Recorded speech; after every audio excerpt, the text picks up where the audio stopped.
Buddy, it's Friday.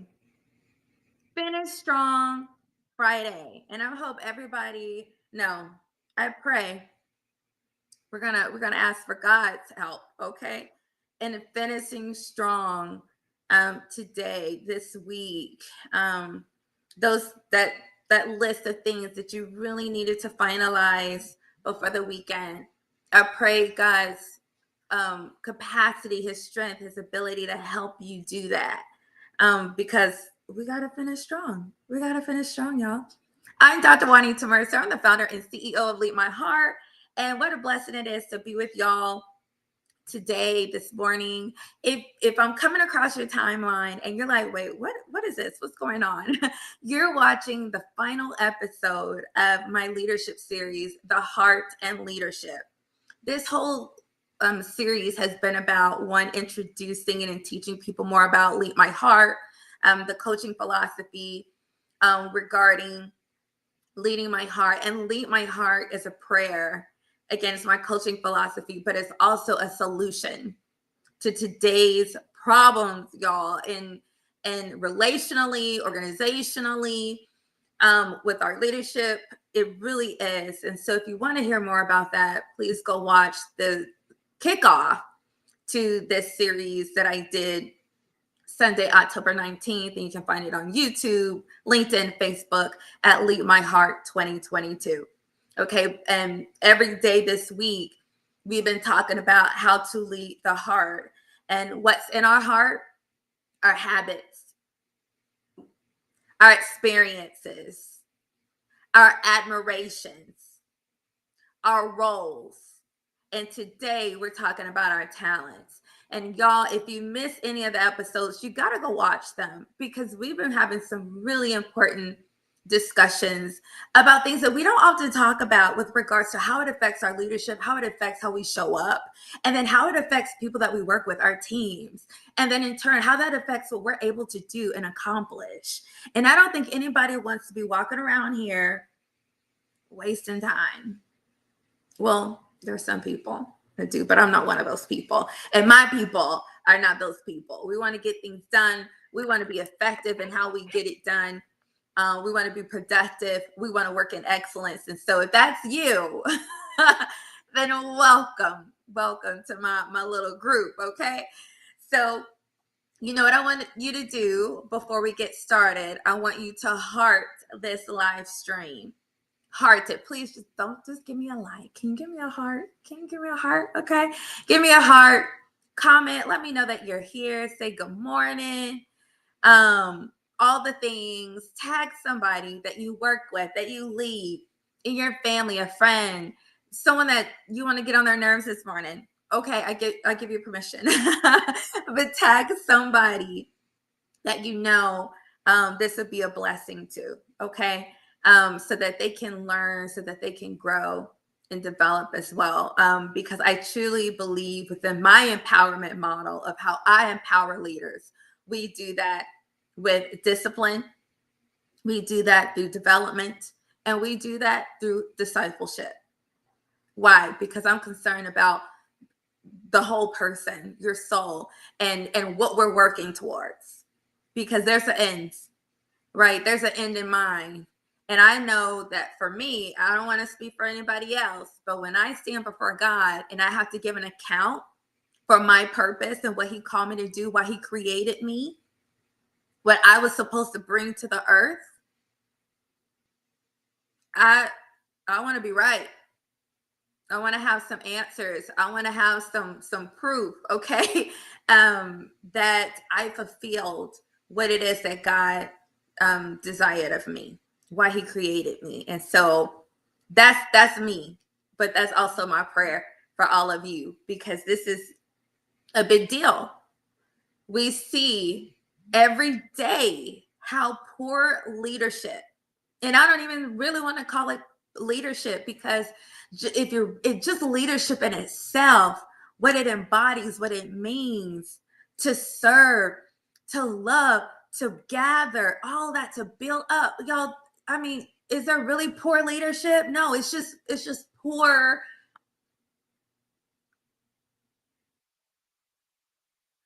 demonstration of something. I feel like to even put the word leadership in there means implies that you're trying at least. And I don't want to go off on a tangent.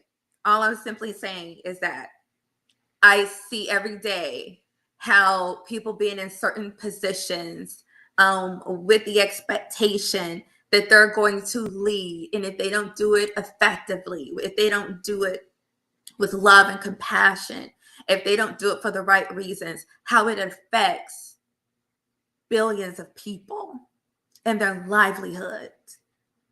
And so you take that on a large scale and now you bring it down to your organization, you bring it down to even your department. What you do, 70% of what you're gonna do, what you're doing is affecting other people's livelihood. 70%. Okay, so if you want to know more about that, you got to go catch episodes from this week. Okay, so I think I gave you enough time to heart, comment, tag, and then just click share so that you can share this on your timeline. Okay, all right, let's get into this. All right. So today, again, we're talking about talents and leading gifts with grace. Leading gifts with grace. Grace is unmerited. Grace is not earned. Grace is something that would almost seem unfair. And one day when I was looking up, fairness in scriptures regarding fairness, I found something very interesting. What I found was that the biblical interpretation of fairness was not what I considered to be fair. What I considered to be fair was you getting what you've earned. Can anyone else agree with that? That perhaps that's your interpretation of fair. You get what you earn, what you deserve. Whereas the biblical definition of fairness is people getting what they need. What? Woo! Yeah. People just getting what they need. It doesn't matter if they deserve it or have earned it. It's just being fair. It's people getting what they need.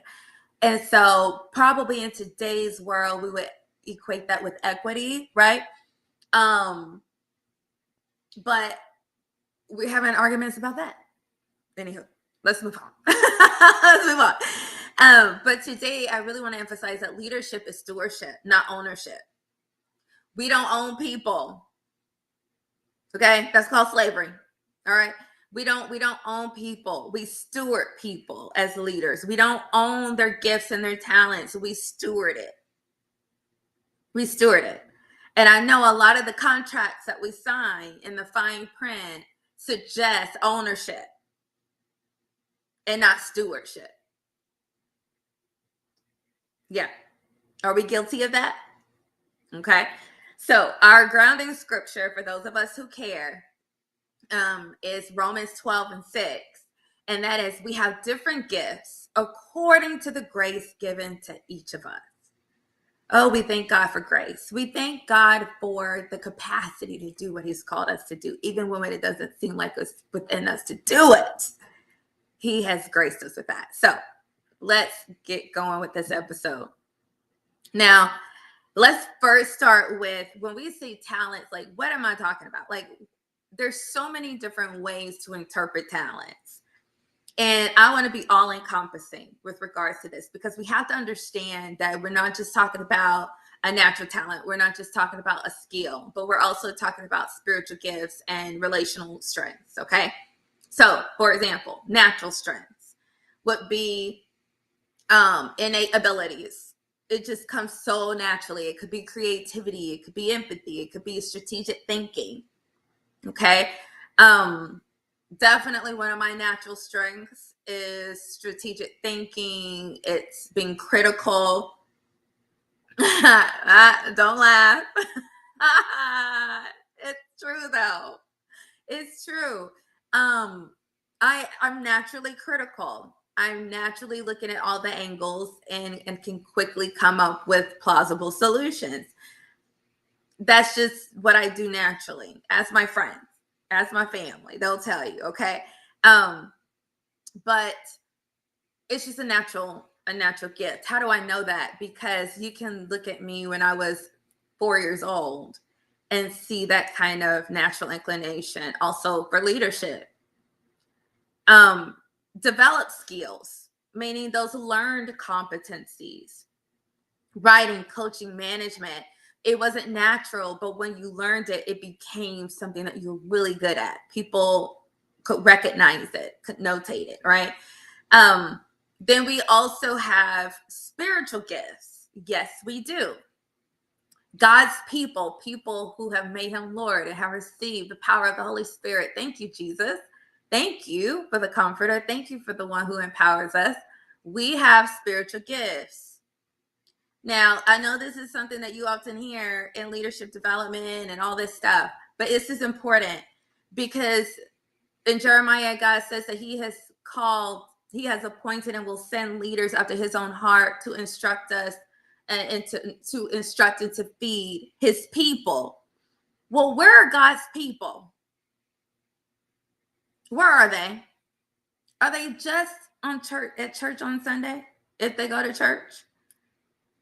Are they just there? Or are they actually with you more often than they are at church 2/3 of their life in the workplace? And so if God is saying, I have called leaders to lead my people, he wasn't just calling leaders to lead his people at a church.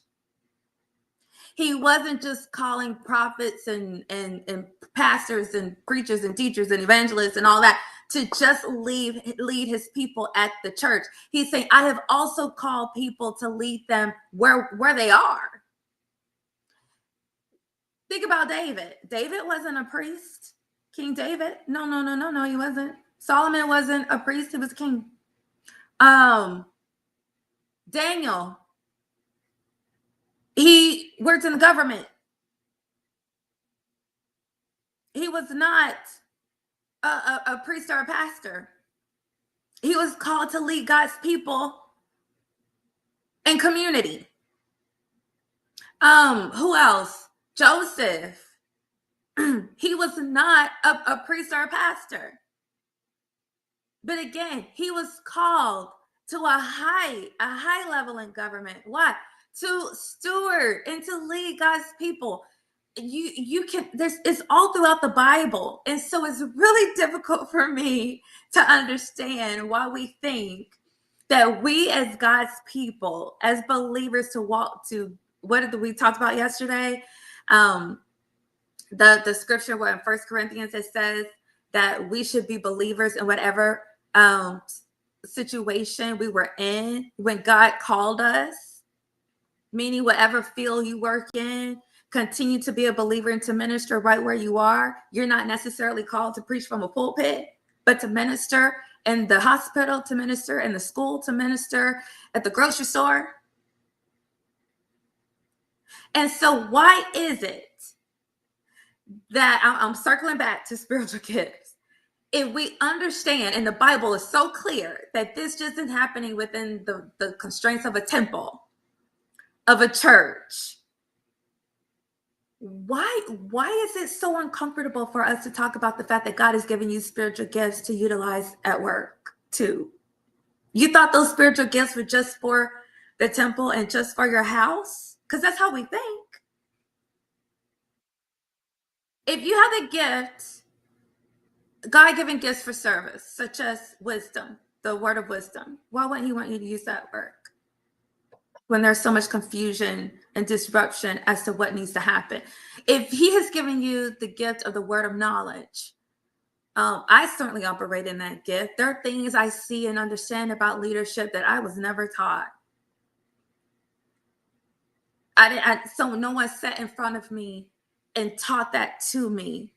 It is knowledge given and wisdom given from God because he called me to this.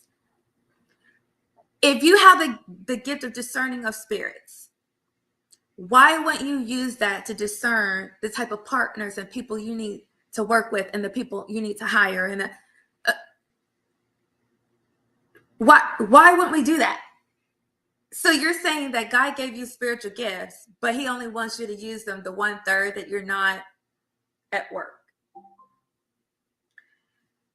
Miracles, healing, faith. If there are people on your team who are sick and chronically ill, and you have the gift of healing, why wouldn't you pray for them to be healed? Why wouldn't you heal them? I don't understand why we would have access to these gifts and we not use them, even discreetly. I mean, can we even start there? Can we start by using them discreetly? You know what I mean? And then we have relational strengths, ways we connect and inspire people, listening, collaboration, encouragement.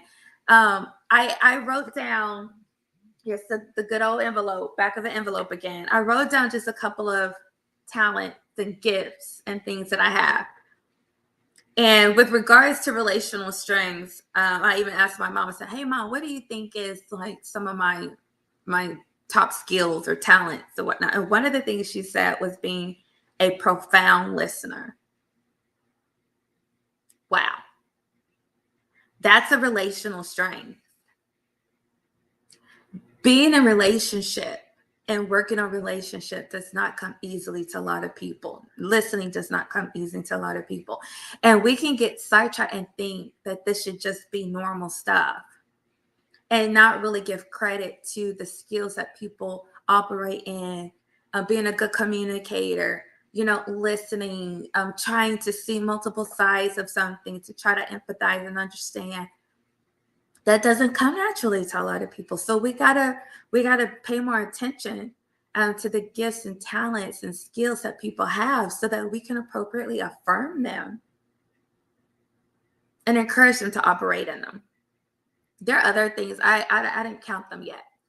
Can you see that? There you go. Boom, boom. That's my quick list before I started the stream. Teaching, dancing. Oop. If you don't know, you don't know. But I can dance, okay? Singing, coaching, analysis, writing, art, digital graphics. Yes, I do all my digital graphics and my website stuff. And no, I don't do that for hire because so many people have reached out to me. No, right now I'm just focused on what I need to do for Leap My Heart. Okay, creative, discerning, healing. I have the gift of healing and communication, public speaking, cooking, observing, hosting, fashion, styling. Okay, interpreting the Bible, leading, being critical, a quick thinker, a conversationalist. That's so true. I can talk about just about anything. Okay. And reflective. Okay. That or be reflecting. That's certainly a skill of mine. So what are your gifts and talents? I would love to know. Put a couple in the comment section, but let me know, what are some of your gifts, your talents, your strengths that you're operating in? Okay. So why talents matter? Talents and gifts aren't meant to be hidden. They're meant to build others up. They're meant to strengthen organizations. They're meant to be utilized so that we can execute and get things done. Get things done with excellence. Get things done on time and in season and all the things. And great leadership will recognize and develop the gifts of those that they lead. And we're going to talk a little bit more about that in a second. But it's true. Leadership will recognize it. But then I would say great leadership will help you to develop. My pastor is a great leader because he helps others to develop. And you don't see that all the time. Good leaders will affirm you, but great leaders will help you to develop.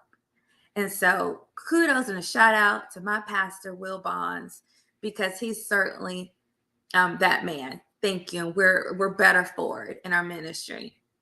When talents go unseen, potential goes untapped. Think about that. You got a lot of potential at your organization, within your team, within your department. simply because there's a lot of talent there that goes unseen and unutilized.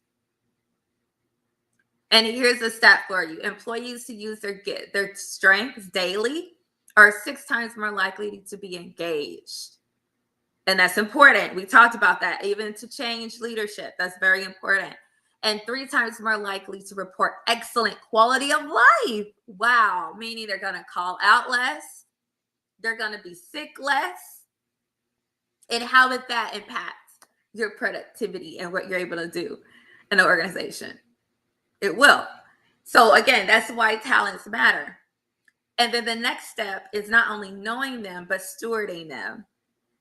Because we understand that talents grow through development and discipline. That's two of the words that come from my empowerment model. Remember, I told you earlier, my empowerment model includes 3 Ds: discipline, development, and discipleship. Okay, there's 2 right there. Strengths must be aligned with purpose and tempered with humility, because we're not all that. I know yesterday when I went to the other envelope right here, I looked at my roles, remember, and I said, I'm all that. And we laughed a little about it. But now today I'm saying, hey, we're not all that just because we got all these, talents and strengths and gifts. We should still remain humble. Why? Because they're gifts, meaning they were given. They were given. So it's really hard to take credit for something when it was just given to you. You didn't apply for it. You didn't earn it. It was just given. Because God knows your purpose. He knows what he wants from you. And he's a good God. He's a great leader. He's a great leader in that he's equipping you for the very work that he's called you to.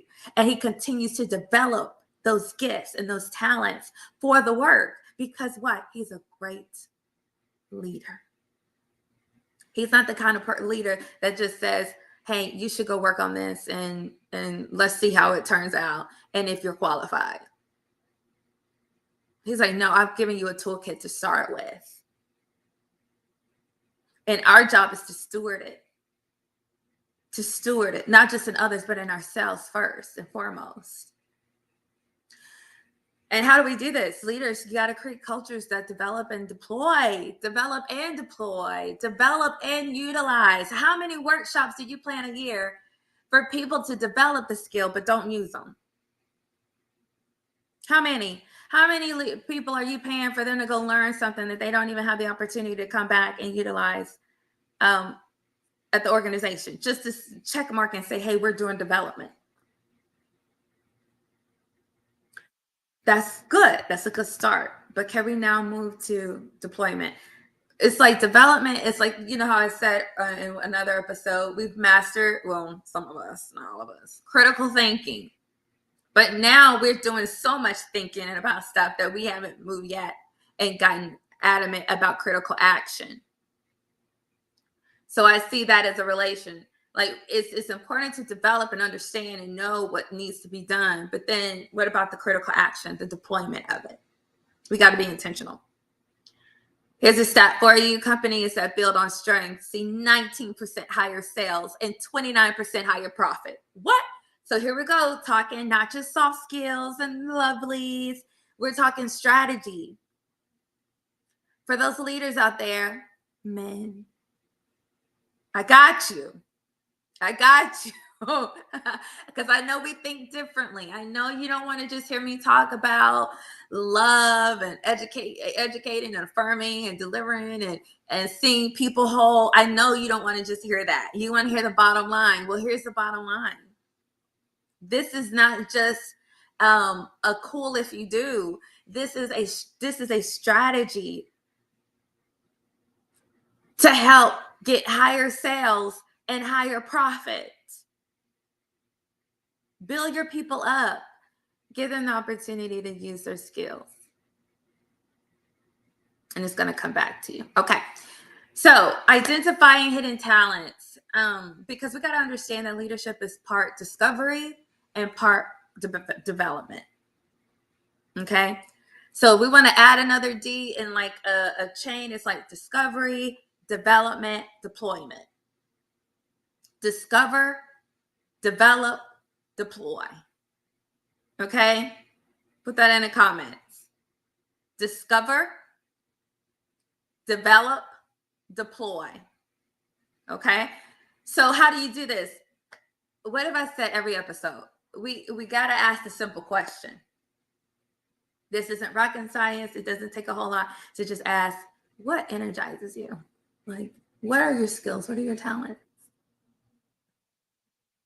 You know, what comes naturally to you that others find hard? What do people keep giving you kudos for? What are people in awe about when it comes to you? Like my mom was saying, you know, I'm so reflective. I can go really deep with it. Again, you have a pretty meaningful conversation with me, it's gonna happen. Because for me, I just want to get to the root of it. You know, and I get it. A lot of people don't even have the capacity for that kind of conversation. And I'm not saying people are shallow. Not that I haven't met shallow people. However, I'm not saying that simply because you don't have the capacity to have that deep conversation to get to the bottom line as to why we feel this way or why this is happening and all that, it doesn't mean that a person is just shallow. It just doesn't mean that's not their thing. That's not their skill set. That's not what comes naturally to them. All right, so here's another stat for you. Only 1 in 3 managers.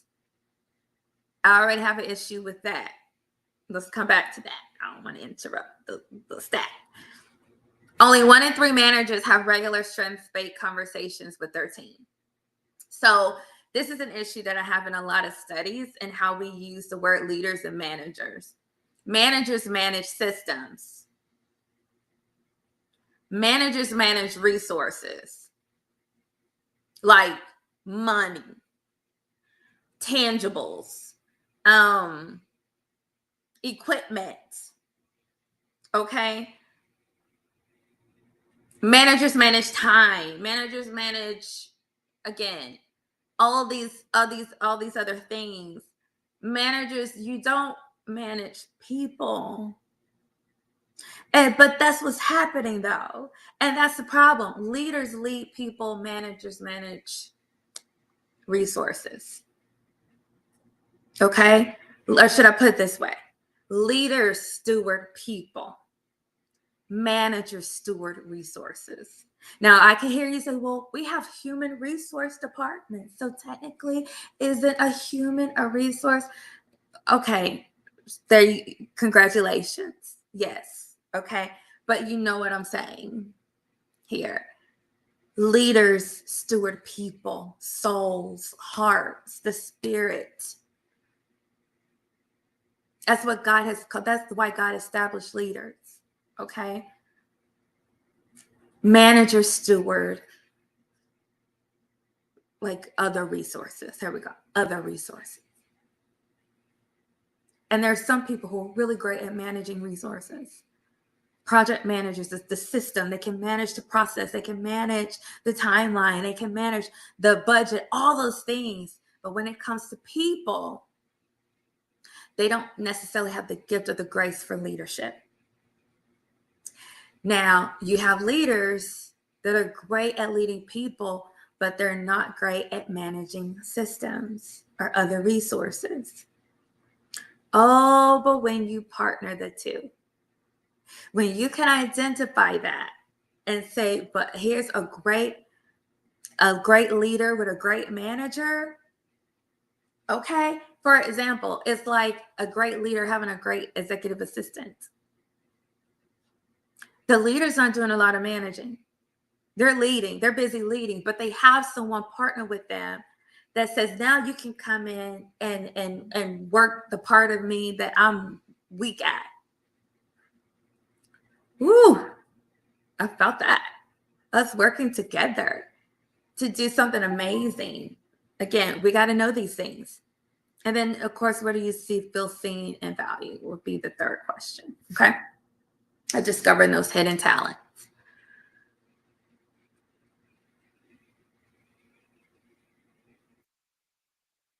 Here we go. All right.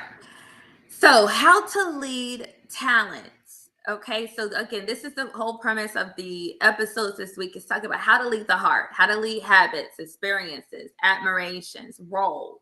And today, how to lead talents. And lead is an acronym for 4 roles that leaders have: to love, to educate, affirm, and deliver. So, how do we love talent? To see. Woo, this word see has come up a lot with regards to love. To just see. And this see is really more of a mindset, or should I say a heart set. To see the divine in people.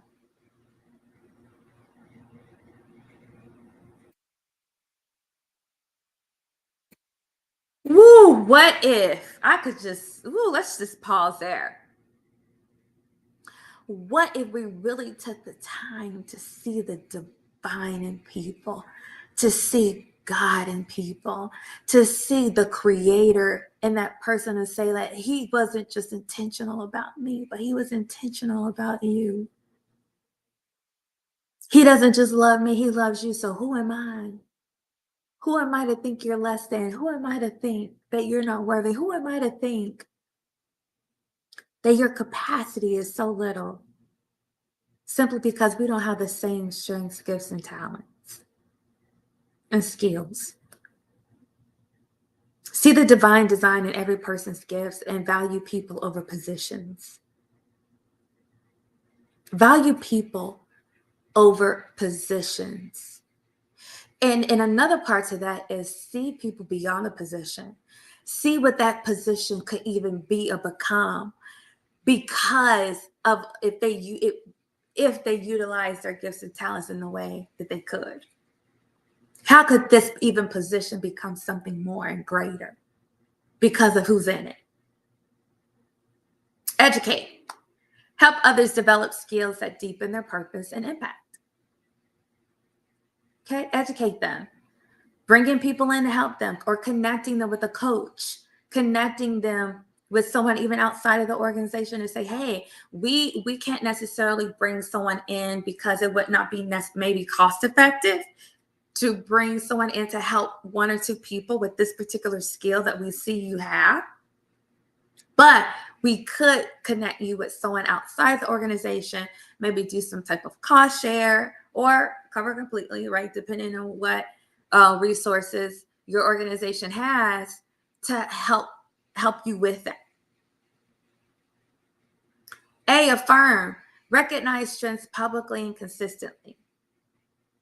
And public doesn't necessarily always mean y'all on a grand stage or on social media. Okay. Publicly could be in the meeting. Publicly could be even in our one-to-one that you're saying it out loud and it's just not in your head. Woo! It's not just in your head.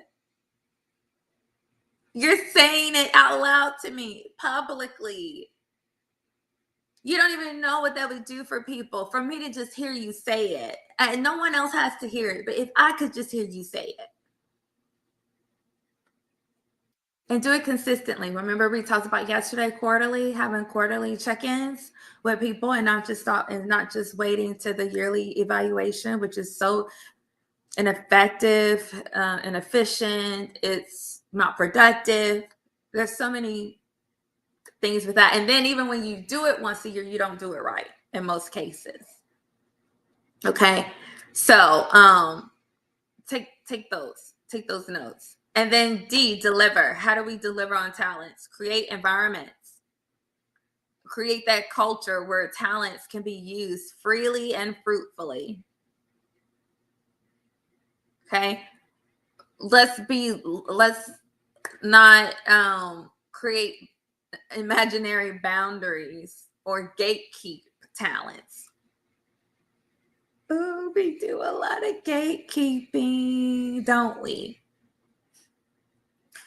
And perhaps it's the leader with an ego who's doing a lot of gatekeeping because they don't want to be outdone or not get the credit because someone else may be more talented, instead of realizing that we're doing this together and you're only leading as well as you are because of the people who follow you.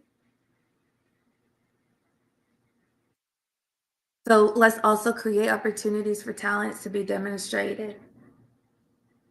Okay. And think about even like those talents that don't necessarily is aren't necessarily associated with the work that you do. What if someone can sing? Like I'm very split down the middle. I'm super critical, research driven, reflective, strategic, all that kind of stuff. But then I'm also very artistic and creative, and I love dancing and hosting and cooking and art and all that. And I really do try to tap into both. And you'll see that even in upcoming programming, how I'm encouraging leaders to not just be super strategic and all this, but to activate the gifts of art and creativity because they will help each other. But why not have like a talent show?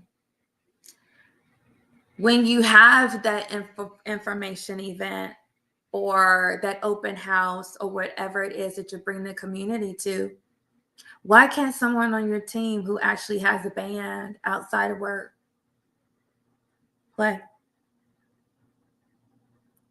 If you have someone who does art, why can't they be the one that you commission to do an incredible piece related to an event or an honor or an award that's coming up? Again, if it could just be more than a job and people having the opportunity to really express who they are and all that they are in a way that benefits the organization, what you're doing, how you serve, it's a win-win. It's a win-win. So let's think about these things as a win-win for everybody, but just some ideas. Okay. And the 3D connection, I was looking around because I just realized I didn't have, this is the part where I would normally promote my book. And I don't have that slide and I don't have one of my books with me. So let me just pause here and say, go to Amazon, go to Barnes and Noble, and you'll see one book called When Leaders Love. When Leaders Love. And it's talking about the transformative power of love and leadership. And it's a 31-day devotional. So I do encourage you to read it 3 times for it to become a part of who you are and the fabric of your organization and your team. I encourage the leaders in your organization to read it, to apply it. Y'all have conversations about it. You reflect on it. It's powerful if you let it be. And the most powerful part is not just the reading about it and the inspiration that I hope it gives you, but it's the call to action for every day to encourage you and to challenge you to actually apply love in your leadership that day. Okay. And so go to, again, Amazon, Barnes and Nobles. It's also on Google Play, print, ebook, both available. Okay. All right. So there's the plug. So now let's talk about a 3D leadership and the connection of how to lead talents. So 3D leadership is leadership, how we lead others, followership, how others lead us, and then heartpreneurship is how we lead ourselves. Okay. And so with regards to leadership, it's so important to steward that talent strategically and sustainably. Okay. We don't let people go rogue. That's not even good stewardship. Good stewardship says that this is what we have. This takes inventory of what we have, identify, suggest ways that can be best utilized. Okay. And given certain constraints that help it to be used appropriately, not overused, not misused. okay? Not abused. And so we need to think about how do we both steward talent strategically and sustainably. Followership. Offer your gifts with humility and commitment. Offer them. Hey, I could do this. And I know that's, opening yourself up to feeling maybe rejected, which a lot of us have deal with rejection or have overcome rejection. And it could possibly be something that causes us anxiety or trigger. And I rebuke that because, we don't have to feel that way. We don't. Because truly, we have gifts that are meant for others to utilize. If they don't want to utilize them, that is not on me. That is on them. What's on me is to offer it. What's on me is to develop it and make sure that I'm utilizing and exercising them in a good place, now leading to entrepreneurship, right? That my motives are for service, not status. That my motives is to be used, not seen. My motive is to build up with everyone, not to just try to build something for myself. So we have to guard our motives. 1 Peter 4:10 says, each of you should use whatever gift you have received to serve others. So again, no room for ego, no room for being selfish, no room for, well, they ought to pay me. Oh, I know. And I'm guilty of that too, because honestly, when you're operating in such excellence with regards to your gifts and your talents, people should pay you. People should pay you because are you always going to get what you're worth? No. But should there be an offering that says we thank you and appreciate the excellence and the skill that you brought to us today, that benefited us, to help build us up, that help push us forward? Absolutely. And we got to have healthy boundaries that come along with that. Healthy boundaries. But that shouldn't necessarily be our final motive, right? To just get paid, or to say, well, if I don't get paid, da da da da. And so again, there's more conversation we could have around that, but certainly making sure that it's not a hard issue. Okay. So this is wrong. I still shouldn't say 3D connection. That's what I get for, you see how I see things so fast. This is about identifying. This would be today's challenge. Did I have another slide for that? Okay, sorry. Let's pretend that says today's challenge right there, not 3D connection. Okay. So today's challenge: list 3 strengths you use most often. Okay. Identify one you've neglected or underestimated, which we do a lot, don't we? As underestimation. You would be surprised how many talents you probably have that you think, doesn't everybody operate this way? Don't most people? No, they don't. No, they don't. There was one young lady who attended the Well last year, and she was wanting to come, of course, to understand her purpose, and the Well has a special anointing for that. So as I do programming for the Well this upcoming year, please, y'all, please, you want to be there. You want to be in the room. But in this particular situation, she was like, I really don't know what I'm purposed to do. And I said, well, what do you often do? What are some things that you're good at? And she says, I'm good at just really getting things done, but I don't feel like that's a talent. I was like, girl, if you understood what a talent that is, to actually just get things done. that you don't have to be the visionary, but you can take someone's vision and break it down into plausible steps and get it done. I nicknamed her a get it doner. I said, you don't understand what a blessing you are to visionaries and founders and leaders who struggle with that, or the ability to figure it out. Oh, I've had the kind of leaders in my life that you could ask them a question and they would come back with you with figure it out. And guess what I did? I figured it out. I sure did. And I developed those skills where the only time where, so it became, I'm not just going to you because I don't know the answer or whatever. If I didn't know something, I would first try to figure it out.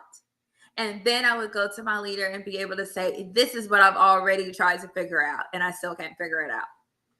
But these are the things I've already done to save time, to be more efficient, to also demonstrate that I'm a get it doner, right? That I want to execute, but I've approached a roadblock, and these are the steps that I've already taken to try to get around it. Okay. So again, remember 1 Peter 4:10. Each of you should use whatever gifts you have received to serve others. So whatever that underutilized, neglected gift is, ask yourself, how can I use this gift to serve someone today or this weekend or next week? Okay. So my key takeaway today from this episode is stewarding talents multiplies impact, not ego. It multiplies impact, not ego. We got to be the kind of leaders that want to build other people up and see them shine and thrive and to do well, again, to boost productivity, to help us get things done and to get it done in a way that is truly a blessing to people. Not to just make me feel good, right? Or to stop other people from sharing some of the credit. Great leaders give credit to everybody anyway.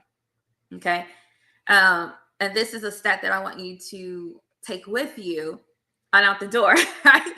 Or off the stream, which is strength-based organizations, meaning those who really emphasize gifts, talents, and skills, report up to 72% lower turnover and higher employee well-being. Lower turnover equates to, men, here you go.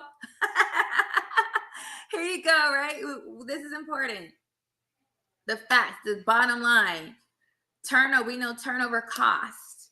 It costs time, it costs money, it costs resources to constantly be in a hiring phase and onboarding phase. And, you're losing time because you also lost skills and schema and history and knowledge from people who left and trying to get people up to speed. It costs, but simply encouraging people to use their strengths and giving them the opportunity to use them. So remember those 3 Ds we talked about?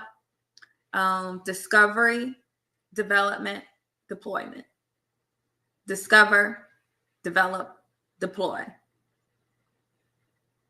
That should be our takeaway also from this episode as to what leaders need to do. And even with regards to our own self-leadership, I need to discover my strengths, skills, all that. I need to develop them and I need to deploy them. Okay. So that really does serve a huge benefit to all of us to do this. So what was your key takeaway? I would love to know. Y'all, there's no more join me. This is it. This is the last episode for today's series. But here, for those of you, this is the first episode that you're catching. Please go check out the other episodes. I did a kickoff to the series on October 19th. It's not listed here, but it is on YouTube, Facebook, LinkedIn. And then Monday, we talked about how to lead habits. Tuesday, we talked about how to lead experiences. Wednesday, we talked about how to lead admirations. Thursday, we talked about how to lead roles. And then, of course, today, talking about how to lead talent. So go catch up. Go catch up. And then, of course, I would encourage you to book me to come talk to your team about this. This is so important that people understand how to lead the heart, not lead from the heart. We're not there yet. Did you hear me? All these people out here talking about lead from the heart. No, don't, please. Because we haven't even done the work to make sure that's a good place to lead from. Stop telling people that until you call me and have me work with your organization. This is the pre-work. This is the heart work that has to be done before we tell people lead from the heart, speak from the heart, and all those things when we haven't even taken evaluation and assess like what's in our heart to begin with. Is that a good place? Is it healed? Okay.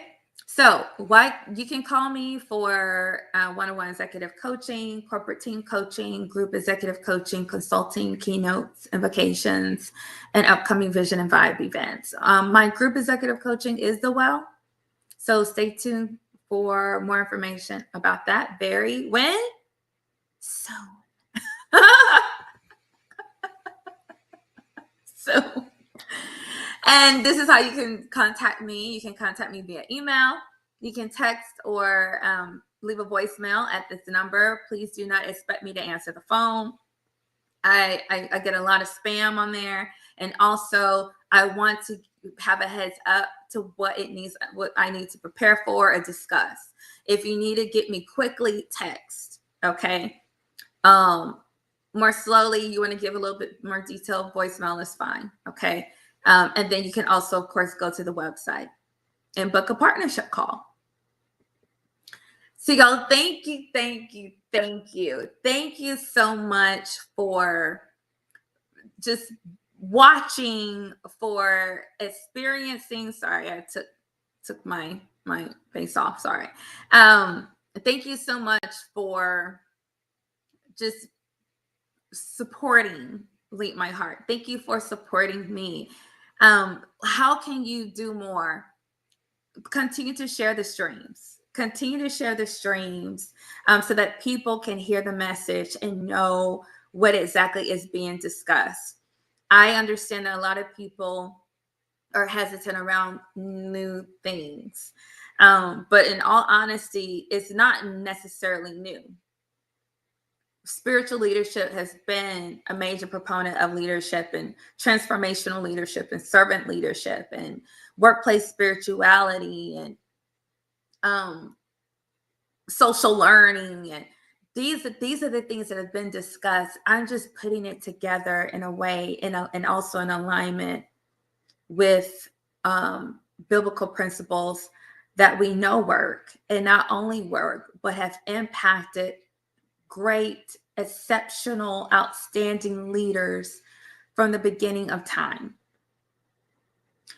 Even if that one of those great, exceptional leaders for you is not the man Jesus, it is undeniable how he has impacted other tremendous leaders throughout history and even today. And so a lot of times we are more apt to lift up the people that are before, like with us, instead of those who like they admire, they look up to, who impacted their life, who impacted their teaching. And so that's why I have no problem talking about the man Jesus in any room, because we're not talking religion. We're talking impact and transformation of the entire world. And so we could debate that offline, but I don't know what exactly we'll be debating when it's so factual. it just is what it is. Also, when you take into account, let's say, well, we want to be more inclusive and more diverse. Awesome. Jesus was too. I mean, I don't think there's any or should I say, I'm not going to say there's not any, but I've done the research that just about every major body of faith mentions and talks about Jesus and his teachings. And we're not just talking Christianity. Or, so what, I don't know. Yeah. What are we debating exactly? So again, when you're talking about even inclusivity and being open and all these things, he still fits right there. And so again, I'm just a person that likes to get down to the nitty gritty of where did this start? What's the basis of this? What's the why? And that's what I've concluded. Beyond me being a woman of faith, that's just simply logically what I've concluded. So I pray that y'all have a tremendously blessed day. You finish Friday strong, that you have a blessed weekend, that it is renewing, that it is restful, that it's reflective, that it's fun, okay?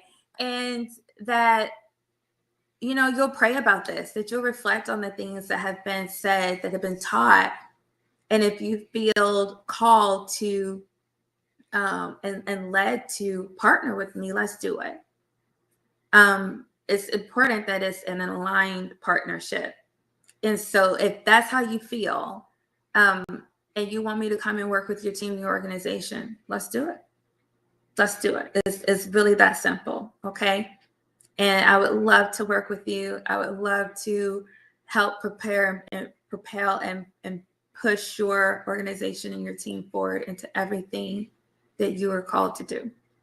All right. So God bless you. God keep you. And remember, in everything you do and with everything you have, love God and love people. Goodbye.